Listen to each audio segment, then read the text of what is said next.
With job cards, we don't just want them to do them because they have to. We want them to understand why it's important, and they do it with a good grace. So what we're going to dig into today applies to the job cards or time cards getting done, but also applies to everything that you need your team to do. And nothing really seems to help, or it comes right for a couple of days and then they fall off the wagon again. Most great parenting books, if you replace the word child with employee, they still make sense. And again, not to say employees are like children. You'd do it, but you'd have a face like you'd sucked a lemon. I've seen that 3 times this morning.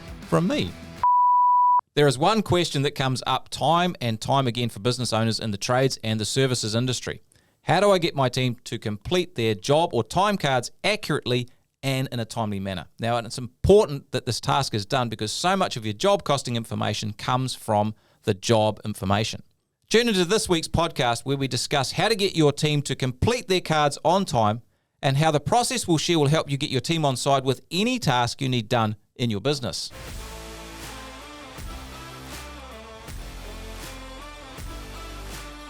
Well, howdy there, Tony Fraser-Jones, host of the Profitable Tradie podcast, sitting here with Phil Smith, my good friend. G'day, buddy. Yep, co-conspirator. Co-conspirator. Yep, and we have to mention Nephi today. Nephi, oh man. You can't see Nephi unless you're watching this online, which you won't be able to anyway because, you know, the stars of the show are in the camera. He's behind the camera, but he's the real star of the show. It's his last day at Profitable Tradie today. Yeah, Nephi, we're going to miss you, buddy. It's been real. I'm sure all the listeners will miss you too. They'll be, sending all flowers and T-shirts and undergarments. I don't know. Who knows? Probably just throwing their undergarments. Yeah, that's right. Nephi will catch them too in his mouth. Okay. Anyway, this on is we getting go. really weird. What are we talking about today? We are talking Philip? about job cards, time cards, basically just getting things filled out on time and accurately. So we coach thousands of business owners, and I think it's fair to say this comes up a lot. Just a little bit. So what we're going to dig into today applies to the job cards or time cards getting done, but also applies to everything that you need your team to do. Yeah, look, the number of times we've had questions about this is phenomenal. Often the business owners are at their wits' end. They've been begging and pleading with their team to get this right, and nothing really seems to help, or it comes right for a couple of days and then they fall off the wagon again, and you're still chasing the job information from the time cards. Or maybe they get done at the end of the day or the end of the week when you want them done on the job. Maybe the photos are missed. Maybe some really sort of lame descriptions are given. Maybe some materials are missed. I mean, I don't know how many times I've heard of it, replacing a cylinder and there's no cylinder in the materials, which is kind of weird. And obviously you don't want that happening. So, and it turns out that begging and pleading or ranting and raving seldom works. Kind of like parenting children. What's your classic line that most parenting tips can be used to help? Most great parenting books, if you replace the word child with employee, they still make sense. And again, not to say employees are like children, just saying that there's a lot of principles about interpersonal relationships that are pretty universal. Yes. I'm sure you got a story to introduce us. I do. I was just thinking about my 4 kids and how you've got a lot to learn with your 3 kids. But anyway. Tony's yarn is that because he has 4 and I have 3, I have a small family, but he has a large family. There's no such thing as medium in Tony's mind. I think 4 it's kind of on the large side. It's not 10. No, but apparently I have a small family. My dad was one of 10. Well, I'm sure your dad has some good stories. This is actually a story about my dad. So here we go. He used to say something when he wanted me to do something. He'd say, if you can't do it with a good grace, don't do it at all. And when your parents ask you to do something and you do it, but you have a face like you'd sucked a lemon. Yeah. Like you looked all sour and bitter. I've seen that 3 times this morning, actually. Back at me. It's great. From me? No, from my son. Oh. one of my kids. One of your 3 children. Yeah, one of my small family. Yeah, your small family. Anyway, and he'd say, do it with a good grace. If you can't do it with a good grace, don't do it at all. And I think the same is what we want with our team is, we don't want them just to do stuff because we've told them and like they have to do it. That's kind of not commitment. That's just kind of compliance. We don't want compliance. We want our team to really be on board with stuff. And for example, with job cards, we don't just want them to do them because they have to. We want them to understand why it's important, and they do it with a good grace. Because that makes all the difference. It's good for the culture. Everyone's feeling much better about things. So, tip for the day: if you can't do it with a good grace, don't do it at all. And I suppose if we can't get things done with a good grace, especially in the case of job cards, time cards, we're going to run into some issues. Yeah, this is a huge challenge. So if you can't get your time cards done properly and your team don't do them properly, you're going to miss a bunch of important information about the job, the cost of the job, potentially materials, and obviously time. Yep. And time is huge because we're billing labour, and that's how we make money. So if we don't capture the labour, it gets lost. And what tends to happen, it gets lost, but we still have to pay the wages. Yeah. And so the time doesn't get invoiced out to the client. So instead of billing out 8 hours a day, you might bill out 6.5. Yep. Which is a huge problem. And if you add that up over a week and a month and a year, it's costing you thousands. The problem is you still pay the 8. Well, that's right. You still pay the 8 even though you only build 6.5. So you got to get your correct numbers in there. Yep. And if you're not invoicing properly, or you don't include all the job costs, that's a big issue when you come to actually checking on the cost of the work. Like what we teach our members is a really key skill is back costing. So you go back and you should cost every job you do to see how it got on. Now, if the information about the job is not accurate, it's hard to get an accurate back cost, which has a bunch of implications for pricing, for example, because the thing with back costing is you're actually figuring out how the job went, and you look at that and you can make adjustments moving forward on whether you need to change pricing on stuff or how long stuff takes. Like pricing is actually it's an iterative process. You do it, you check it, how did it go on, make adjustments for next time. You always want to be doing that to improve it. So that's a big problem. It's obviously going to reduce the profitability of your jobs if you miss stuff. And that's huge. And late job cards, they make life really difficult to get invoices out.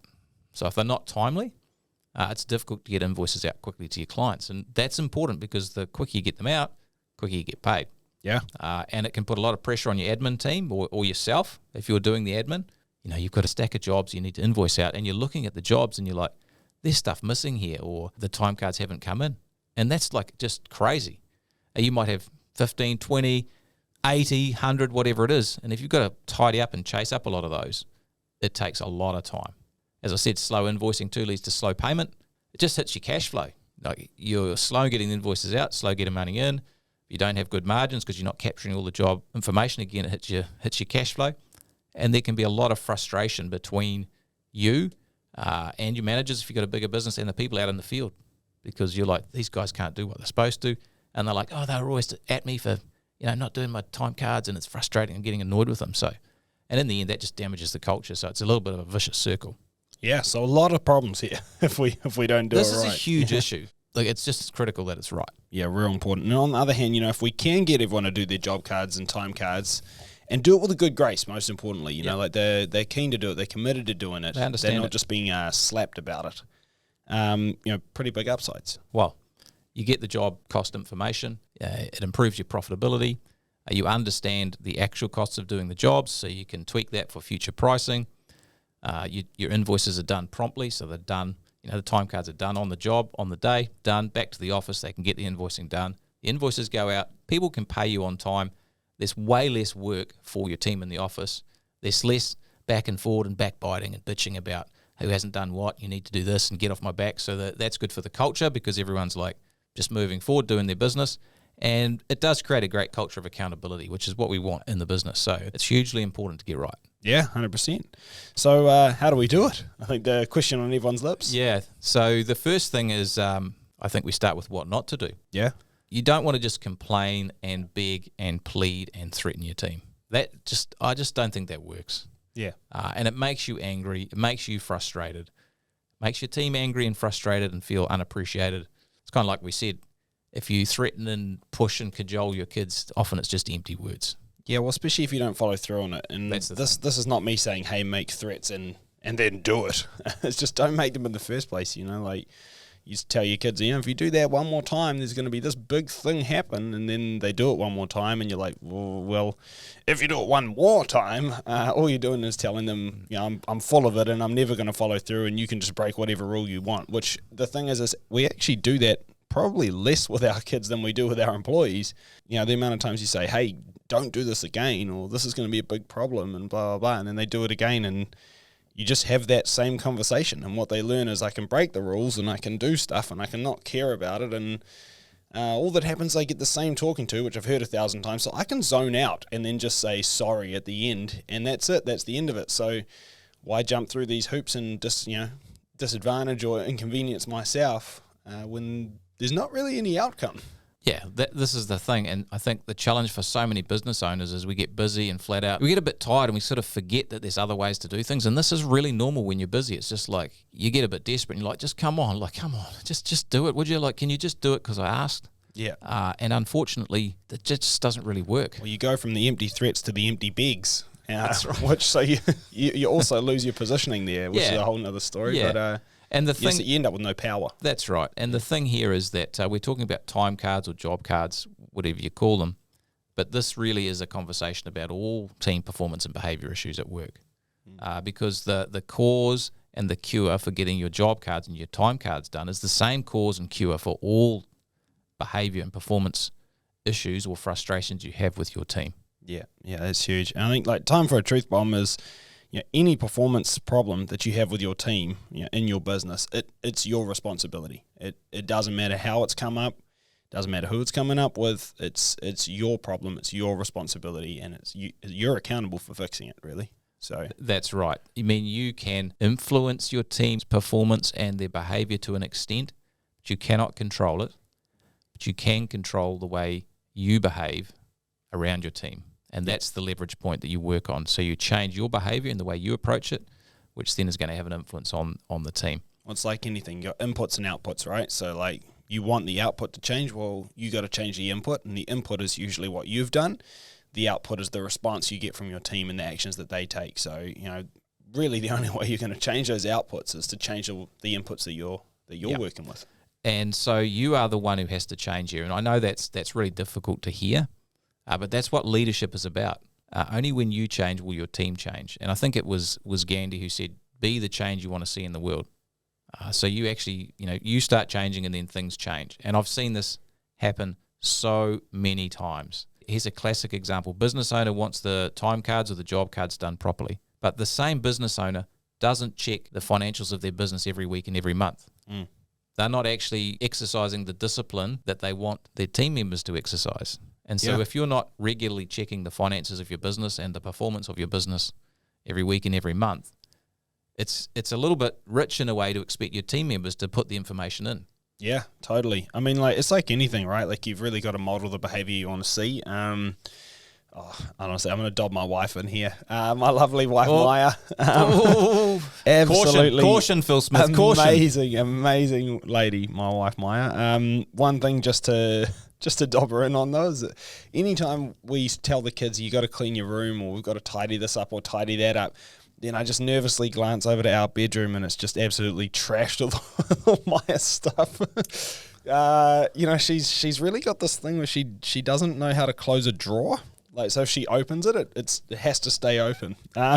Anyway, look, everybody has their things, right? And I've got mine coming out the wazoo, but I think my point is that it's hard to enforce that on the kids when, like, we actually just have to shut our bedroom door and then tell them clean up, because otherwise it's way too easy to have that thrown back in our face, right?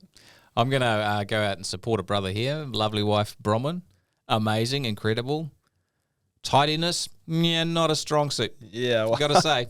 I think the point is like those in glass houses, right? Yep. So I think just make sure your house is in order before you start.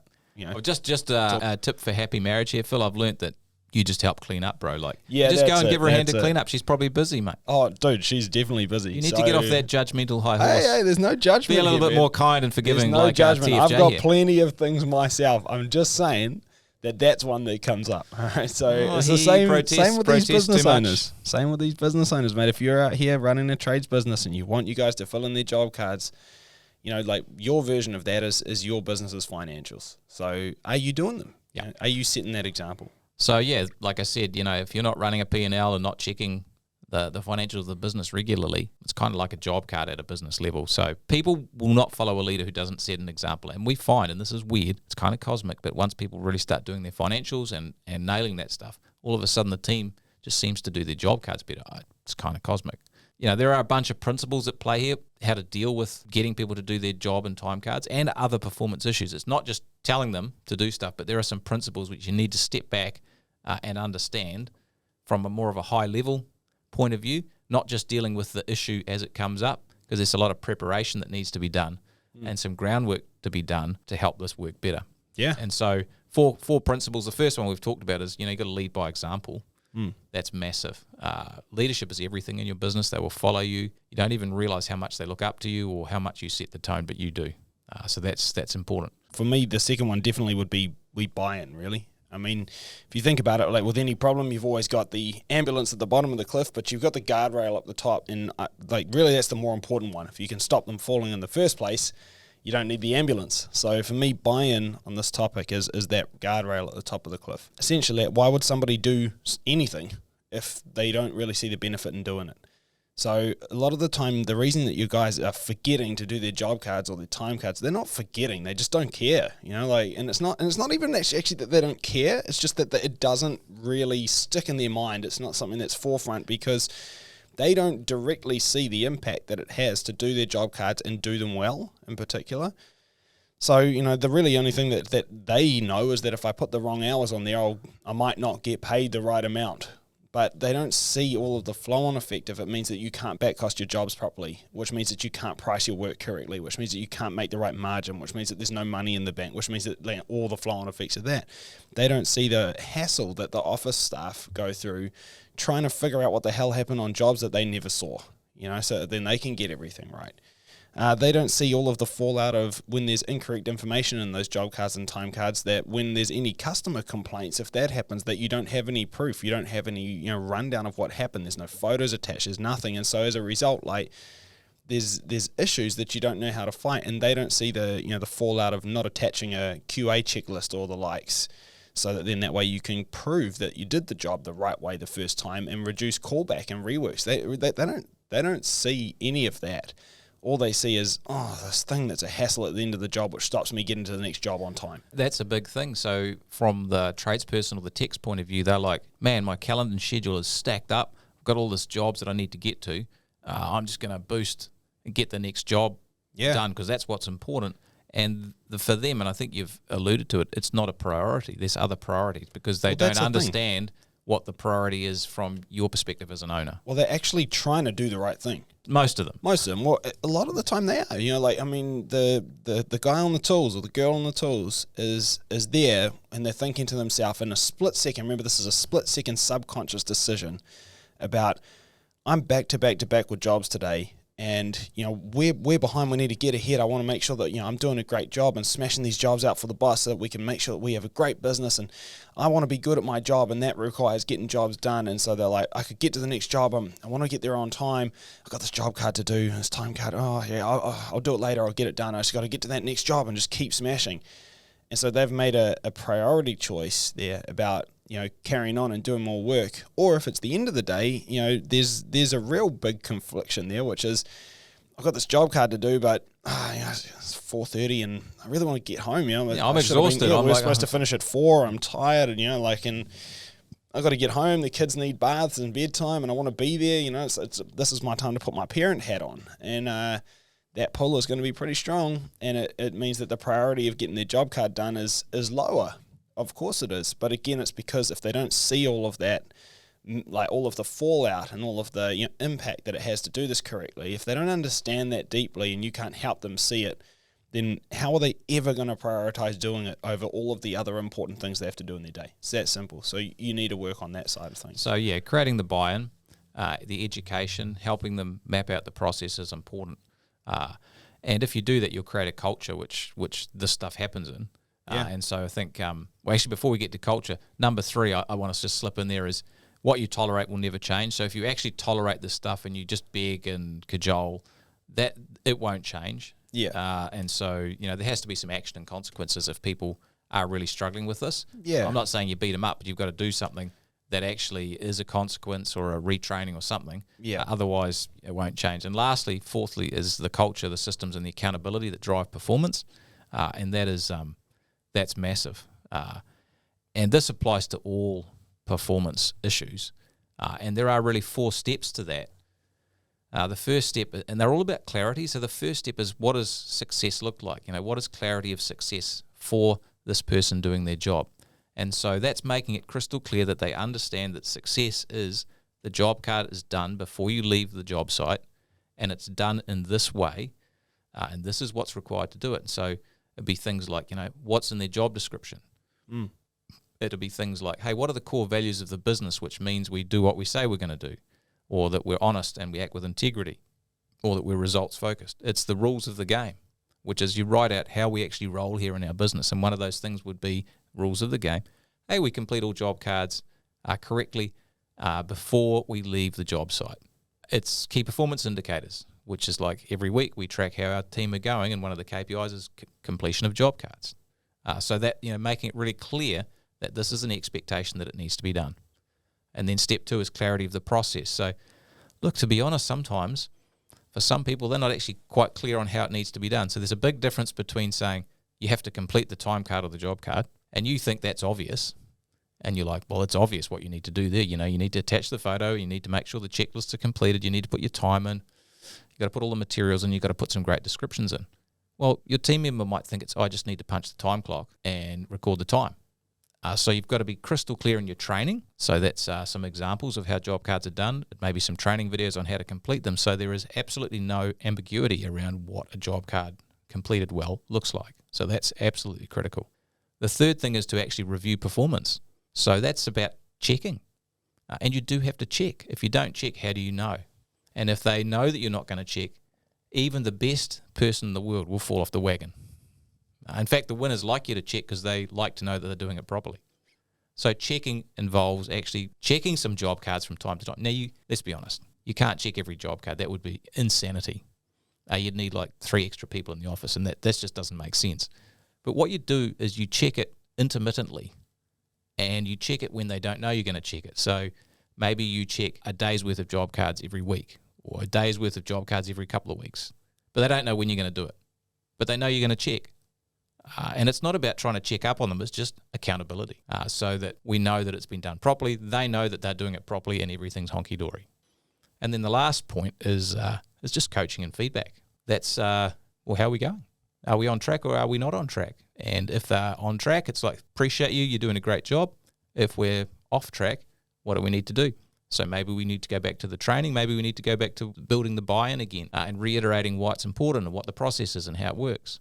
And if you do that a couple of times and then they're still struggling, that starts to become a performance issue. And that's where you've actually got to say, look, this is the way it works. Do you understand? Are you clear on how it needs to be done, what the standards are? And you may have to put them on a performance management plan. And the consequence of that is if they can't come up to scratch, then, well, that could potentially be a problem with their employment. Because completing job cards is not like, it's just something they have to do. It's actually a critical part of their role. It's as important as actually doing the stuff on the job, because that's how the business makes money. Yeah. I mean, I think a big part of the feedback and coaching stage is really just to also get into the reasons why they may not be performing. Like, how can you find out more about that? It could be they're really stressed about getting to the next job, or it could be they don't know how to use tech. They might be dyslexic or struggle with writing. Like they might not know how to put together a really good description of what they've done.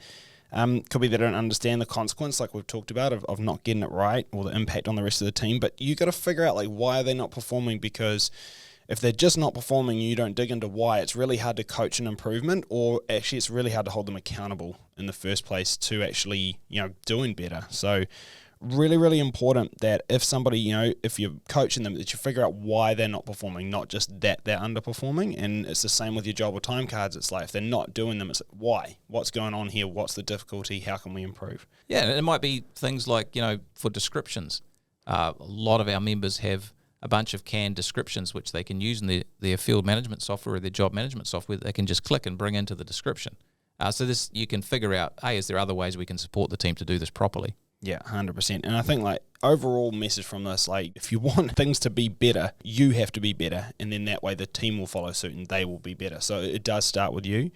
And this process does apply to any team issue. So it could be the job cards, it could be, job cards, time cards. It could be anything, compliance to anything you've tried to put down as a rule or as a standard.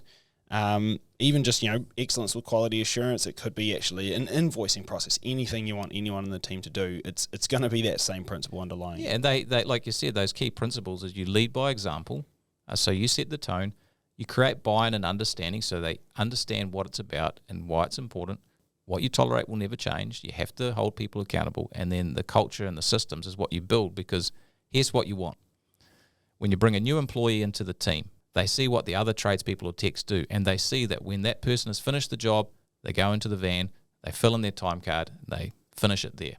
And if they see that with the first couple of jobs they do, they're like, right, that's how we roll here. And that's because you've built the culture to support it. And once you're there, then it's just maintaining that culture. Yeah. It's not about actually having to move people who aren't performing. Yeah, 100%. And that's massive. That's it. So should we land this plane? Let's do it. If you're frustrated about getting your job cards or your time cards done or any other performance issue, remember it's you that has to change before the team will. Lead by example, stop tolerating poor performance, and build a culture and a system of accountability, and your job card problems will disappear. Your profits will grow, and more importantly, your stress levels are going to go way down. Thanks heaps for listening. We'll catch you all again next time. See you later.